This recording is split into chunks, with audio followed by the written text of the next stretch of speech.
ಅಣ್ಣ ಬೆಳಿಗ್ಗೆ ಬೆಳಿಗ್ಗೆನೆ ಬಸ್ ಸ್ಟ್ಯಾಂಡ್ ಬಂದ್ ನಿಂತಿದೀವಲ್ಲ, ಯಾರು ಬರ್ತಾರೆ? ನಿಮ್ ಅಜ್ಜಿ ಮಾಡಕ್ಕೆ ಕ್ಯಾಮ್ ಇಲ್ವಲ್ಲ, ಅದಕ್ಕೆ ಬಂದ್ ನಿಂತಿದೀವಿ. ಅದ್ಕೊಂಡ್ ನಿಂತ್ಕೊಳ್ಳಿ.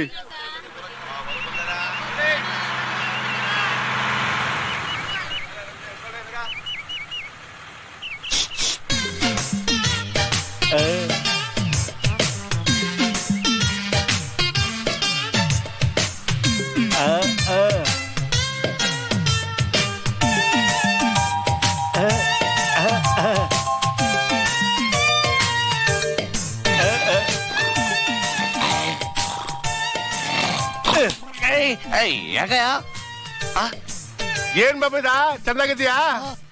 ಅಪ್ಪ ಅಮ್ಮ ಚೆನ್ನಾಗವ್ರ? ಅದ್ ಚೆನ್ನಾಗೋಳ? ಕಾಲೇಜ್ ಹೋಯ್ತಾ ತಾನೆ? ಈ ಸತಿ ಬರ್ಬೇಕಾದ್ರೆ ಒಳ್ಳೆ ರೇಷ್ಮೆ ಸೀರೆನ ತಗೊಂಬಿಟ್ಟು ಬರ್ತೀನಿ. ಅಂದಂಗೆ ಮೊನ್ನೆ ಕಳ್ಸಿದ್ದಲ್ಲ ತಿರುಪ್ತಿ ಪ್ರಸಾದ ಬಂದ್ ತಲುಪ್ತಾ? ನಾಡು ನಿಮ್ ಅಕ್ತಿರ್ಲಿ ಅಂತ ಕಳ್ಸಿದ್ದೆ. ಅಯ್ಯೋ ಬಾವ ಕೇಳ್ದ ಅಂತ ಹೇಳು, ಮಾರ್ ನಮಗ್ ತಪ್ಪದೆ ಬರ್ತೀನಿ. ಓಟ್ ಬತ್ತೀಯಾ? ಟಾಟಾ. ಎಲ್ಲೂ ನೋಡ್ದಂಗಿಲ್ಲ. ಓಟ್ ಬಾ. ಯಾರದು? ಯಾವ ತಿರುಬೋಕಿ ನನ್ ಮಗನ್ ಗೊತ್ತು. ಮತ್ತೆ ತುಂಬಾ ಹತ್ತಿರದ ತರ ಅವ್ರ ಅಕ್ಕನ್ ಅವ್ರ ಅಕ್ಕನ್ನೆಲ್ಲ ವಿಚಾರ್ಕೊತಿದ್ದ. ಮತ್ತೆ ಅದ ಹೊಟ್ಟೆ ತುಂಬಾ ತಂಗ್ಲಿಟ್ ನುಂಗ್ಬಿಡ್ತಾವೆ. ಬಸ್ಸಲ್ಲಿ ಕಿಟಕಿ ಪಕ್ಕದಲ್ಲಿ ಸೀಟ್ ಇಟ್ಕೊಂಡ್ಬಿಟ್ಟು ಗೊರ್ ಗೊರ್ ಅಂತ ಗೊರ್ಕೆ ಹೊಡಿತಾವೆ.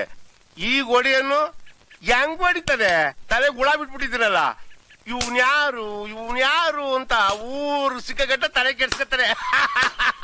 ನನಗಿದ್ರು ಒಂಥರ ಸಂತೋಷ. ಒಳ್ಳೆ ಯಾರೇ ಚಿಟ್ಕೊಳ್ಳಿ ಇಳ್ಕೊಳಿಬೇಕ ಇಳ್ಕೊಳೆ.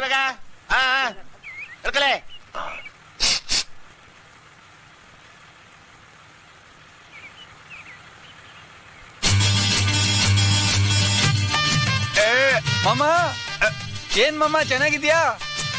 ಅಕ್ಕ ಚೆನ್ನಾಗಿದ್ದಾಳ? ನಿನ್ ಮಗಳು ಚೆನ್ನಾಗಿದ್ದಾಳ? ಮೊನ್ನೆ ಚೂಡಿದಾರ್ ಕಳ್ಸಿದ್ದೆ, ಸೈಜ್ ಕರೆಕ್ಟ್ ಆಗಿದ್ಯಾ? ಸರಿ ಇಲ್ಲ ಅಂದ್ರೆ ಬೇರೆ ಕಳ್ಸ್ಕೊಡ್ತೀನಿ. ಏನೋ ಬೇಜಾರು ಮಾಡ್ಕೋಬೇಡ ಅಂತ ಹೇಳ ಅವಳಿಗೆ. ದೀಪಾವಳಿಗೆ ಮನೆಗೆ ಬರ್ತೀನಿ, ಪಿಕ್ಚರ್ ಕರ್ಕೊಂಡು ಹೋಗ್ತೀನಿ ಅವಳನ್ನ ಎಡಕಲ್ಲ ಗುಡ್ಡದ ಮೇಲೆ. ಬರ್ಲಾ ಮಾಮ? ಓಯ್ ಅವ್ನು ಎಬ್ಸೋ ಅಂತ ತಕ್ಷಣ ಎಬ್ಸ್ಬಿಡದೆ ನನ್ನ. ನಿನ್ ಯಾವನ್ ಎಬ್ಸ ಕೇಳಿದ್ದು? ಅಲ್ಲರಿ ತಿರ್ಗಾ ಆ ಕಡೆ. ರೈಟ್ ಏನ್ ಹಂಗ್ ನೋಡ್ತೀಯಾ? ಅವ್ನ್ ನನ್ ಕ್ಲಾಸ್ ಮೇಟ್ ಗೊತ್ತಾ? ಮತ್ ಅವನಿಗೆ ಇನ್ನೂ ವಯಸ್ಸು ಚಿಕ್ಕದಾಗೈತೆ. ಅವ್ನ್ ಫೇಲ್ ಆಗಿ ಹಂಗೇ ಅವನೇ. ನಾನ್ ಪಾಸ್ ಆಗ್ಬಿಟ್ಟು ಬೆಳೆದ್ಬಿಟ್ಟಿವನಲ್ಲ. ತಗದ್ ಕೊಟ್ಟೆ ಅಂದ್ರೆ ಪಂಗ್ಳಿಸ್ಕೊಂಡ್ಬಿಡ್ಬೇಕು. ಸರ್ ಅವರು ಯಾರು ನೀವ್ ಮಾತಾಡ್ಸಿದ್ರಲ್ಲ ಅವರು? ಯಾವನ್ ಗೊತ್ತು? ತುಂಬಾ ಪರಿಚಯದವ್ರ ತರ ಮಾತಾಡ್ತಾರೆ. ಸುಮ್ನೆ ತಮಾಷೆಗೆ. ಈ ನನ್ ಮಕ್ಕಳಿಗೆ ತಿಂದ್ಬಿಟ್ಟು ಮನೇಲಿ ಬೇರೆ ಏನ್ ಕೆಲಸ ಇರಲ್ಲ, ಇಲ್ಲಿ ಬಂದು ನಿಂತ್ಕೊಂಡು ಹೋಗೋ ಬರೋರ್ನೆಲ್ಲ ತರಲೆ ಮಾಡ್ಕೊಂಡು ಪೋಸ್ ಕೊಡ್ತಿರ್ತಾರೆ ಬಡ್ಡಿ ಮಕ್ಕಳು. 50 ಬಸ್ಗೆ ಓನರ್ ನಾನು, ದೊಡ್ಡ ಫೈನಾನ್ಸಿಯರು. ನನಗೆ ಅಲ್ವಾ ಕೊಡ್ತಾರಲ್ಲ ಇವನು. ಈಗ ನಾನ್ ಕೊಟ್ಟಿದ್ದೀನಲ್ಲ ಅಲ್ವಾ, ಅವ್ನು ಸುಧಾರಿಸ್ಕೊಳಕ್ 1 ವಾರ